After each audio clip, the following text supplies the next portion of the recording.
Hello everyone, कैसे हैं आप सभी। स्वागत है आप सभी का आपके अपने चैनल स्टडी ब्लॉग विशिवेंद्र पर। आज इस वीडियो में हम आप सभी के लिए लेकर आए हैं भारतीय साक्षरता अधिनियम 2023 के वस्तुनिष्ठ प्रश्न, जी हाँ एमसीक्यूज लेकर आए हैं। और यहाँ पर जो है हमने जो एमसीक्यूज रखे हैं वो भारतीय साक्षरता अधिनियम 1872 से भी हैं, बट मेन जो टारगेट है वो 2023 है। तो जहाँ पर 1872 के क्वेश्चन होंगे वहाँ पर हमने ये लिख दिया। पहला क्वेश्चन है हमारा कि भारतीय साक्षरता अधिनियम 2023 जो है कब से प्रभावशील माना गया है। तो पहला कह रहा है 21 दिसंबर 2023 से। दूसरा ऑप्शन है 1 जून 2024 से। तीसरा ऑप्शन है 1 जनवरी 2024 से। चौथा ऑप्शन है 1 जुलाई 2024 से। तो इसमें राइट ऑप्शन होगा 1 जुलाई 2024 से जो है हमारा लागू हो गया है।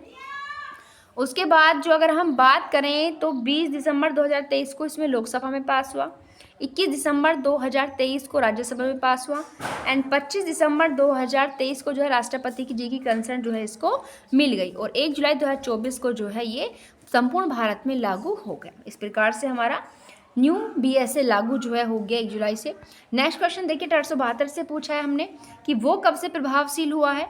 तो पहला ऑप्शन है 1 नवंबर 1872, दूसरा ऑप्शन है 1 अक्टूबर 1876, तीसरा ऑप्शन है 1 नवंबर 1876 और चौथा ऑप्शन है 1 सितंबर 1872। तो इस क्वेश्चन का भी राइट आंसर होगा डी कि ये 1 सितंबर 1872 से हुआ एंड 15 मार्च 1872 में जो है वायसराय की कंसर्न जिसको मिली, क्योंकि 1872 में राष्ट्रपति वायसराय की परमिशन लेनी पड़ती थी, वायसराय की पोस्ट थी। 1950 के बाद जो है राष्ट्रपति का जो पद है एराइज किया गया था कॉन्स्टिट्यूशन के थ्रू। नेक्स्ट है साक्षर अधिनियम लागू नहीं होता, तीसरा क्वेश्चन है शपथ पत्र पर।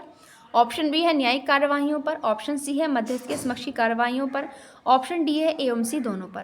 तो यहाँ पर हम आपकी जानकारी के लिए बता दें कि सबसे पहले तो नहीं पर ध्यान दे रहे हैं, क्योंकि हमारे मोस्टली कुछ क्वेश्चन जो बहुत अच्छी प्रिपरेशन के बाद भी रॉन्ग होते हैं वो नहीं शब्द, गलत शब्द और असत्य कथन वाले जो चीज़ें क्वेश्चन में रहती हैं उन पर होता है, हम लोग उन पर अच्छे से ध्यान नहीं देते। आधा अधूरा क्वेश्चन पढ़ के सोचते रहे ठीक है इसमें तो ये वाला राइट ऑप्शन है, ये नहीं देख रहे कि वो राइट नहीं पूछा बल्कि रॉन्ग पूछा। तो अब से आगे किसी भी एग्जाम में आप एमसीक्यूज में क्वेश्चन अच्छे से पढ़ोगे, नहीं गलत और रॉन्ग असत्य वाले पोर्शन को। जैसे कि शपथ पत्र पर, तो यहाँ पर इस क्वेश्चन में राइट ऑप्शन होगा डी कि ए एवं सी जो है दोनों पर ही साक्षर अधिनियम लागू नहीं होता है। नेक्स्ट क्वेश्चन नंबर 4 है कि साक्षर अधिनियम 2023 की धारा 2 में क्या परिभाषित नहीं है। ऑप्शन ए न्यायालय, ऑप्शन बी दस्तावेज, ऑप्शन सी साक्ष्य, ऑप्शन डी मृत्युकालिक कथन। तो बिल्कुल सिंपल क्वेश्चन है। यहाँ पर देखिए 2A के अंदर कोड को डिफाइन किया गया है, 2E में एविडेंस डिफाइन है, 2C में दस्तावेज डिफाइन है। तो मृत्युकालिक कथन जो है सेक्शन 26 में दिया हुआ है, सेक्शन 2 में जो है इसको डिफाइन नहीं किया गया है, ध्यान रखिएगा, ठीक है। यानी कि इसमें परिभाषित जो है इसमें राइट आंसर जो होगा आपका क्या होगा, डी होगा। उसके बाद क्वेश्चन नंबर हमारा 5 क्या कहता है। क्वेश्चन नंबर 5 कह रहा है कि कौन सा दस्तावेज जो है बिना औपचारिक साक्ष्य के ग्राह्य नहीं होगा। तो कौन सा ऐसा दस्तावेज है जो बिना औपचारिक साक्ष्य के ग्रहण नहीं कर सकते। ए कह रहा है स्वीकृत दस्तावेज, बी कहता है चिकित्सक के प्रतिवेदन, सी कह रहा है मुख्य विस्फोटक नियंत्रक का प्रतिवेदन और डी कह रहा है जो अंगुली छाप कार्यालय निदेशक का प्रतिवेदन होता है। तो इस क्वेश्चन के अंदर राइट आंसर होगा ए कि दस्तावेज वो डॉक्यूमेंट जो बिना औपचारिक साक्ष्य के ग्राह्य नहीं होंगे वो होंगे स्वीकृत दस्तावेज। उसके बाद नेक्स्ट क्वेश्चन नंबर 6 है, ये कह रहा है कि जो विवादक तथ्य होते हैं उनका साक्ष्य दिया जा सकेगा। किस धारा में ऐसा कहा गया है कि विवादक तथ्यों का साक्ष्य दिया जा सकता है। तो यहाँ पर देखिए मेन रेफरेंस 2023 को दिया गया है। तो ये चीज़ें जो हैं यहाँ पर राइट ऑप्शन होगा सेक्शन नंबर क्वेश्चन ये बी। देखिए पहले इन्होंने पूछा है, यहाँ पर देखिए जो BSA का सेक्शन 3 है वो मेनली ये बात करता है कि जो साक्ष्य है वो विवादक के सुसंगत तथ्यों का दिया जा सकता है। जो हम लोग जो पढ़ते थे भारतीय साक्ष्य अधिनियम 1872 के अंतर्गत जो चीज़ें सेक्शन 5 में हम पढ़ा करते थे वो चीज़ें सेक्शन 3 के अंतर्गत BSA में दी हुई हैं।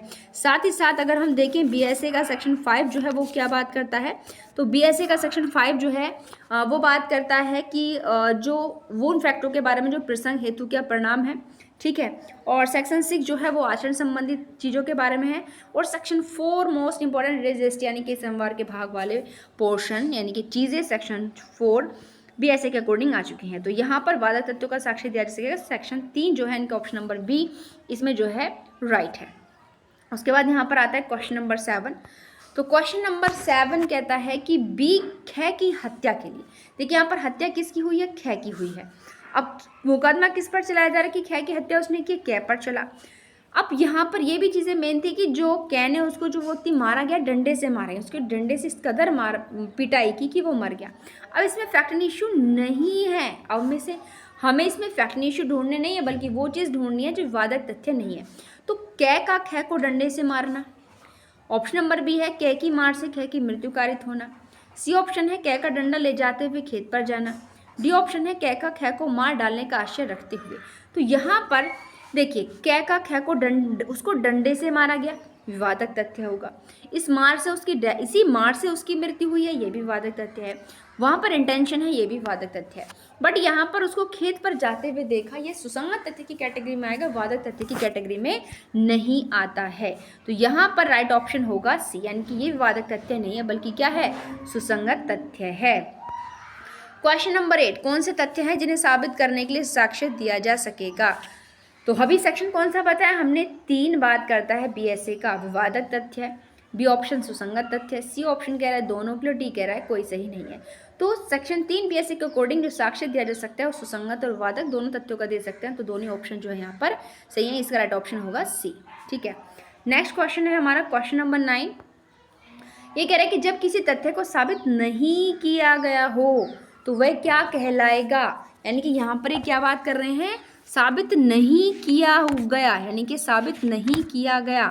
तो यहाँ पर अब इसको क्या होगा, देखिए ऑप्शन ए कह रहा है साबित, ऑप्शन बी साबित नहीं हुआ, ऑप्शन डी ना साबित, और ऑप्शन सी कह रहा है ना साबित, और ऑप्शन डी कह रहा है उपर्युक्त सभी।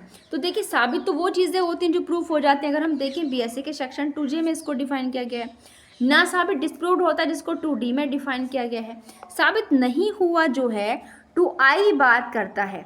तो यहाँ पर जो इसका राइट ऑप्शन होगा क्वेश्चन नंबर 9 का, वो बी होगा कि जो तथ्य साबित नहीं किया गया, नहीं किया गया वर्ड यहाँ पर यूज हुआ है, तो ये होगा साबित नहीं किया गया, यानी कि साबित नहीं हुआ। देखिए, हम यहाँ पर आपको सेक्शन भी साथ के साथ बताते चल रहे हैं, तो ये सभी चीज़ें आप नोट करते चलेगा, बहुत मोस्ट इंपॉर्टेंट है। तो वो फैक्ट जैसे कि आपके स्वीकृत तथ्य हो गए, उपधारित तथ्य हो गए, न्यायिक नोटिस हो गए, इनको क्या मानेंगे, तो ये क्या चीज़ें हैं, ये किसी कैटेगरी में आती हैं। तो मेनली ये सारी चीज़ें जो हैं ये साबित की कैटेगरी में आएंगी, जब तक कि सामने वाला जो है इनको क्या नहीं कर देता, ना साबित नहीं कर देता है। एक बार हम सारे ऑप्शन पढ़ लेते हैं। दूसरा ऑप्शन कह रहा है कि साबित नहीं हुआ, तीसरा कह रहा है ना साबित, और चौथा कह रहा है साबित नहीं किया हुआ।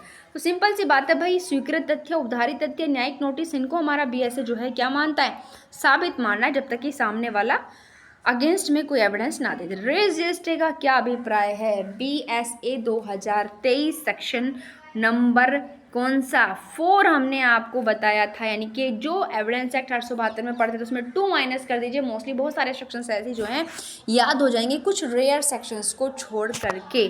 ठीक है, स्टार्टिंग के तो ऐसे ही याद होने वाले हैं। तो रजिस्ट्री का मतलब क्या है, तो हम आपकी जानकारी के लिए सबसे पहले हम यहाँ बता दें 1872 के सेक्शन 6 में ये बात की गई थी।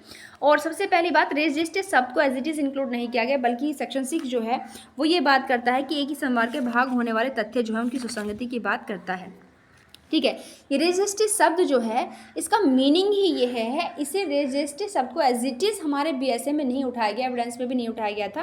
ठीक है, क्योंकि रेजिस्टिव अगर वर्ड की बात करें तो इसमें बहुत सी ऐसी चीज़ें थी कि केसेस के थ्रू बहुत सी असमानताएं थी, बहुत सी आलोचनाएं की गई, तो इसलिए एज इट इज़ इसको यहाँ पर नहीं रखा गया था। बट इसी के ऊपर निर्भर करते हुए नया फैक्ट जो है हमारे एविडेंस एक्ट 1872 उसी को ध्यान में रखते 2023 में जो है बनाया गया है। तो रजिस्ट्री का मतलब क्या है, एक ही संवार का भाग, बी कह रहा है वादक तथ्यों का समूह, सी कह रहा है सुसंगत तथ्यों का समूह, और डी कह रहा है प्रयुक्त में से कोई नहीं। तो सिंपल सी बात है, इसका राइट आंसर होगा ए, कि एक ही संवार का जो भाग है वो रजिस्ट्री कहलाता है। नेक्स्ट क्वेश्चन नंबर 12 है। ये क्वेश्चन कह रहा है कि रजिस्ट्री का सिद्धांत जो भारतीय साक्ष्य अधिनियम 1872 के सेक्शन 6 में था वो 2023 की किस धारा में दिया हुआ है, तो अभी हमने आपको बताया सेक्शन 4 में दिया हुआ है। ठीक है, तो इसका राइट आंसर होगा क्वेश्चन नंबर 12 का बी। ठीक, सेक्शन नंबर 5 में हमने आपको बताया था कि प्रसंग हेतु परिणाम के बारे में बात की है। सेक्शन 6 आचरण संबंधी बात करता है, और सेक्शन 3 जो है वो ये कहता है कि वादक और सुसंगत तथ्यों का साक्ष्य दिया जा सकेगा। तो रजिस्ट्री का जो सिद्धांत है वो इंडियन एविडेंस एक्ट 1872 के सेक्शन 6 में था और 2023 के सेक्शन 4 के अंतर्गत दिया हुआ। राइट आंसर हो गया बी। नेक्स्ट है क्वेश्चन नंबर 13। ये कह रहा है कि निम्न में से कौन सा केस जो है वो सेक्शन 6 1872 जो एविडेंस एक्ट था एक ही संवार के भाग से संबंधित नहीं है। ध्यान रखिएगा, नहीं है पूछा है। पहला अर्बनाम फॉस्टर, सेकंड कहता है आर बनाम वेडिंगफील्ड, तीसरा कह रहा है ऑप्शन सी आर बनाम क्रिस्टाई, और ऑप्शन नंबर डी है रामप्रकाश बनाम पंजाब राज्य। तो हम यहाँ पर आपको बता दें राइट आंसर होगा इसका डी वाला, क्योंकि फॉस्टर, वेडिंगफील्ड और क्रिस्टाई ये मोस्ट इंपोर्टेंट लीडिंग केसेस है सेक्शन 6 एविडेंस एक्ट से। उसके बाद नेक्स्ट आता है सह अभियुक्त द्वारा। सबसे पहले बता दें 1872 में सह अभियुक्त के संबंध में प्रावधान जो है सेक्शन 30 के अंतर्गत किया गया था, बट हम बात कर रहे हैं यहाँ पर बीएसए की। तो सबसे पहले क्वेश्चन देख लेते हैं कि सह अभियुक्त जो होता है, अगर अपराध जब हो रहा है उस समय वो कोई स्टेटमेंट दे, तो वो स्टेटमेंट इस 2023 के साक्ष्य अधिनियम के अंतर्गत कौन से सेक्शन में रिलीवेंट होगा। तो देखिए अपराध के समय अगर कोई स्टेटमेंट दिया है तो वो एक ही समय का भाग होने के नाते रिलीवेंट है। तो कहाँ पर होगा, देखिए ए ऑप्शन कह रहा है कि सेक्शन 4 के अंतर्गत ग्राह्य है, धारा 6 के अंतर्गत ग्राह्य है, धारा 8 के अंतर्गत ग्राह्य है, धारा 5 के अंतर्गत ग्राह्य है। तो यहाँ पर राइट आंसर होगा बी क्योंकि यहाँ पर सेक्शन 4 तो ही एक ही समव्यवहार के भाग होने वाले तत्वों की सुसंगति की बात करता है। ठीक है, तो इसमें राइट आंसर कौन सा होगा, 4 माना जाएगा। ठीक है, और वैसे अगर हम सह अभियुक्त की संस्वीकृति के समय बात देखें, जैसे कि 1872 एविडेंस एक्ट में था, तो यहाँ पर जो है सेक्शन 24 के अंतर्गत वो चीज़ें दी हुई हैं। नेक्स्ट है क्वेश्चन नंबर 15, जो कथन है वो समव्यवहार के भाग होते हैं। ठीक है, असत्य कथन पूछा है, ध्यान से रखिएगा क्या पूछा है, असत्य कथन पूछा है क्वेश्चन नंबर 15 में। तो ये इन कथनों में एक कथन रॉन्ग होगा, वो कौन सा आपको पहचान के बताना है। पहला ऑप्शन कह रहा है कि कथन समव्यवहार में भाग लेने वाले या घटनास्थल पर उपस्थित व्यक्ति का होना चाहिए। बी ऑप्शन कह रहा है कि कथन जो है मुख्य घटनास्थल से संबंध होना चाहिए। सी ऑप्शन कह रहा है कि कथन राय के रूप में हो, तथ्य के रूप में नहीं हो।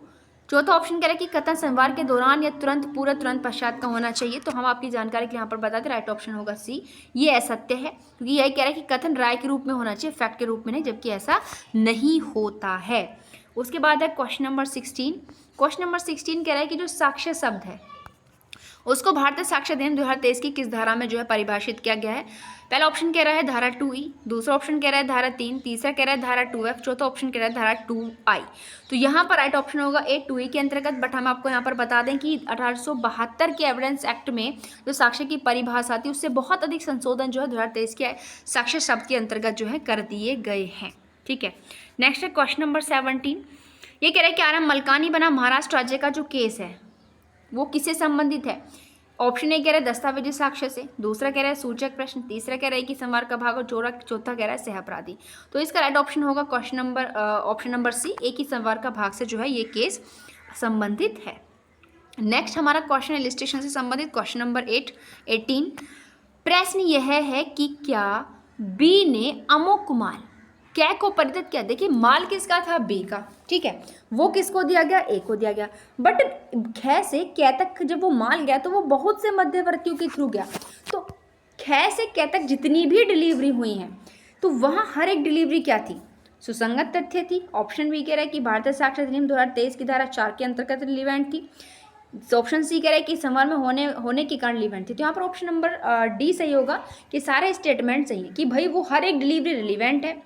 कहाँ पर रिलीवेंट है, सेक्शन 4 के अकॉर्डिंग रिलीवेंट है। क्यों, क्योंकि वे के ट्रांजैक्शन का पार्ट माने गए हैं। नेक्स्ट है क्वेश्चन नंबर 19। ये 1872 के एविडेंस एक्ट से है। सेक्शन 7 की बात कर रहे हैं कि एविडेंस एक्ट 1872 के सेक्शन 7 में प्रसंग हेतु परिणाम की जो बात की गई थी उसका स्थान बीएसए 2023 में किस सेक्शन ने ले लिया है। तो हम पहले भी आपको बता चुके हैं, जैसे कि अभी पहले ऑप्शन पढ़ ले कि पहला ऑप्शन कह रहा है धारा 6, दूसरा कह रहा है धारा 5, तीसरा कह रहा है धारा 6 और चौथा कह रहा है जो है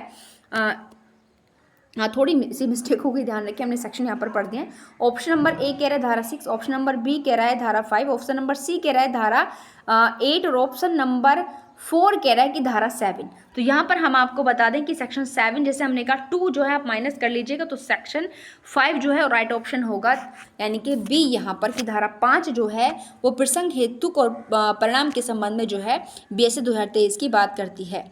ठीक है, उसके बाद जो है नेक्स्ट है क्वेश्चन नंबर 20 हमारा। ये कह रहा है आचरण के तथ्य को किस धारा में सुसंगत बनाया गया है, किसके, बीएसए 2023 के। तो बिल्कुल अगर आप लोग मेरे फंडे पर कायम होंगे कि 2 माइनस कर लो तो बिल्कुल राइट ऑप्शन पर पहुंच गए होंगे।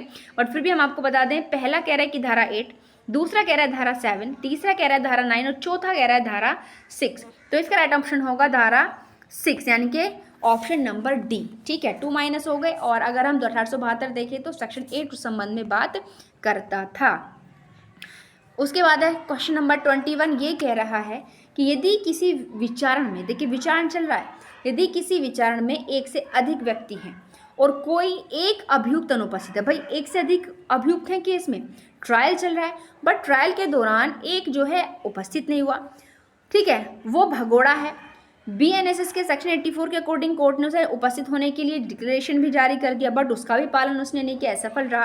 तो ऐसी कंडीशन में हमारा बीएसए का एक सेक्शन ये कह रहा है कि बेशक वो ना आए, बेशक उसको भगोड़ा साबित कर दिया जाए, यानी कि वो बीएनएसएस के प्रोविजंस का पालन करने में असफल रहा हो, तो भी कोर्ट मानेगा कि उसका संयुक्त विचारण चल रहा है। सबसे पहले हम आपको बता दें ये चीज़ें कहाँ पर हैं। तो ऑप्शन नंबर ए कह रहा है धारा 30 के अंतर्गत, बी कह रहा है धारा 24 के अंतर्गत, सी कह रहा है धारा 26 के अंतर्गत और डी कह रहा है धारा 28 के अंतर्गत।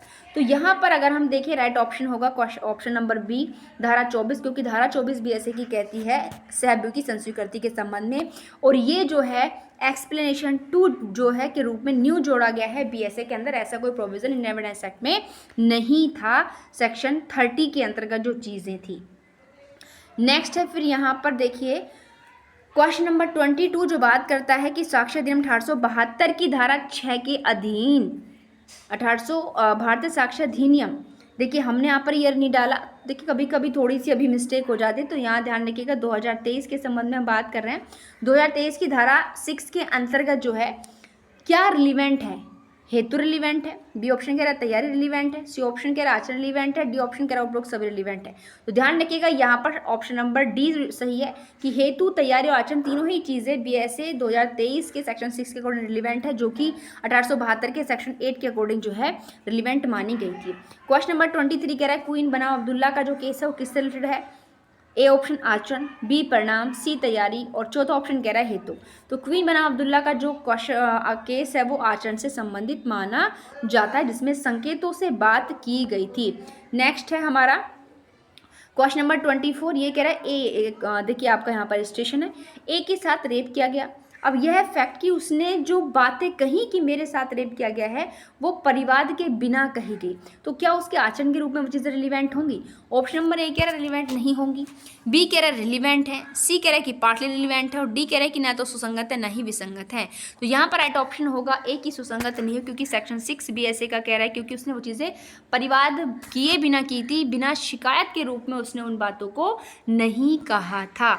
नेक्स्ट है क्वेश्चन नंबर 25 जो कह रहा है कि शिनाख्त कार्यवाही अधिनियम की किस धारा के अधीन होगी। अधिनियम मतलब 2023 की बात कर रहे हैं हम। ए ऑप्शन कह रहा है धारा 9, बी ऑप्शन धारा 6, सी ऑप्शन धारा 7 और डी ऑप्शन धारा 10। तो हमने पहले से आपको कह रहा है 2 माइनस कर दो, यहाँ पर राइट ऑप्शन होगा क्वेश्चन ऑप्शन नंबर सी, यानी कि सेक्शन 7 में शिनाख्त कार्यवाही जो है वो मानी गई है, और 1872 के सेक्शन 9 में जो चीज़ें थी पहचान की कार्यवाही वो बीएसए सेक्शन जो है 7 में मिलेंगे। उसके बाद है 26, ये कह रहा है पहचान कार्यवाही। तो वो ये पहचान कार्यवाही क्या है। ऑप्शन ए कह रहा है कि क्या सारवान साक्ष्य है, ऑप्शन बी कह रहा है कि श्रुति साक्ष्य है, ऑप्शन सी कह रहा है कि संपोषक साक्ष्य और ऑप्शन डी कह रहा है कि कोई साक्ष्य नहीं है। तो हम आपको बता दें राइट ऑप्शन होगा सी संपोषक साक्ष्य है, क्योंकि ये दूसरे साक्ष्यों के साथ कोरिलेट होकर के ही मान्य होंगी। अकेले पहचान कार्रवाई के आधार पर किसी अभियुक्त को दोषित नहीं किया जा सकता, इसलिए पहचान कार्रवाई जो बीएसए सेक्शन 7 के अकॉर्डिंग दी हुई है वो संपोषक साक्ष्य की कैटेगरी में मानी जाएगी। नेक्स्ट क्वेश्चन भी आपका शिनाख्त से ही संबंधित है। यहाँ पर केस पूछा है कौन सा है, क्वेश्चन नंबर 27 है। तो ये कह रहे हैं कि कौन सा महत्वपूर्ण वाद है रामनाथन बनाम तमिलनाडु राज्य। ऑप्शन बी कह रहा है क्वीन बनाम अब्दुल्ला, ऑप्शन सी कह रहा है रामलोचन बनाम बंगाल और डी ऑप्शन कह रहा है उपयुक्त सभी। तो यहाँ पर राइट आंसर होगा ए रामनाथन बनाम तमिलनाडु राज्य का जो केस है वो शिनाख्त परेड से बहुत ही मोस्ट इंपॉर्टेंट लीडिंग केसेस है भारतीय साक्ष्य अधिनियम 1872 का।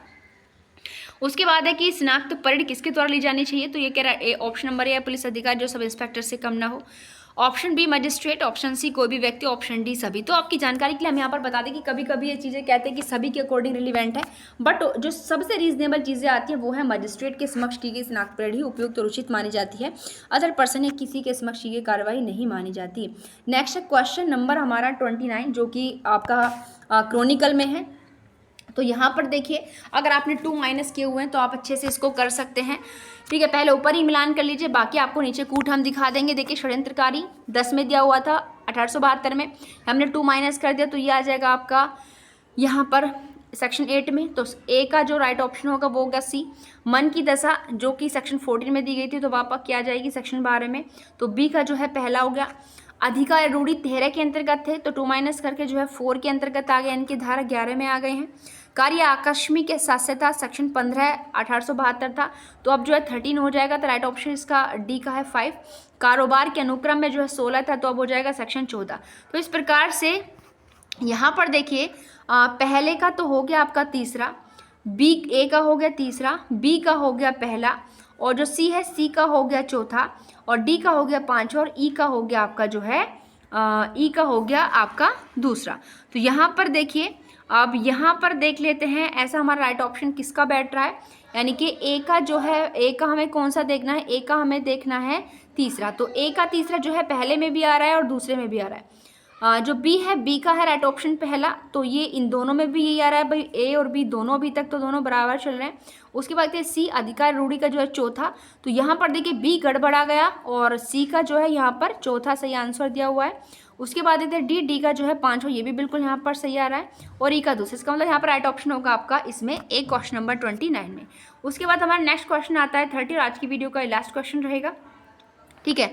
उसके बाद है 30 कहता है कि अन्यत्र उपस्थिति का बचाव जो है अभियुक्त ले सकता है, कौन से सेक्शन के अकॉर्डिंग, बीएसए के 2023 के, तो ए ऑप्शन कह रहा है सेक्शन 9 के अंतर्गत, बी कह रहा है धारा 11 के अंतर्गत, सी कह रहा है धारा 8 के अंतर्गत, और डी कह रहा है धारा 10 के अंतर्गत। तो यहाँ पर जो है अन्यत्र उपस्थिति के बचाव के संबंध में बीएसए 2023 में जो है, और राइट ऑप्शन होगा ए सेक्शन 9 के अंतर्गत, और साथ साथ जो सेक्शन आप देख रहे हैं ना, ये सेक्शन 11 के अंतर्गत जो बात थी वो 1872 के अंतर्गत आती थी, और यहाँ पर जो प्ली ऑफ एलिबी है ये चीज़ें यहीं पर रिलीवेंट हैं, तो बीएसए 2023 के सेक्शन 9 के अंतर्गत ये चीज़ें रिलीवेंट मानी जा सकती हैं, अभियुक्त इनका बचाव ले सकता है। तो आज की वीडियो में यहीं तक एमसीक्यू करेंगे, नेक्स्ट एमसीक्यू जो है कल की नेक्स्ट वीडियो में करेंगे। तो आई होप ये वीडियो आप सभी ने देखी होगी, वीडियो पसंद आई हुई होगी। यदि आप भी पाना चाहते हैं कि इसी से नेक्स्ट क्वेश्चन की वीडियो का लिंक आपको मिल जाए और आपने हमारे चैनल को सब्सक्राइब नहीं किया है, तो आज ही करें हमारे चैनल को सब्सक्राइब, और साथ ही साथ इस वीडियो को अपने फ्रेंड्स में शेयर भी करें, और वीडियो पर लाइक और कमेंट करना बिल्कुल ना भूलें।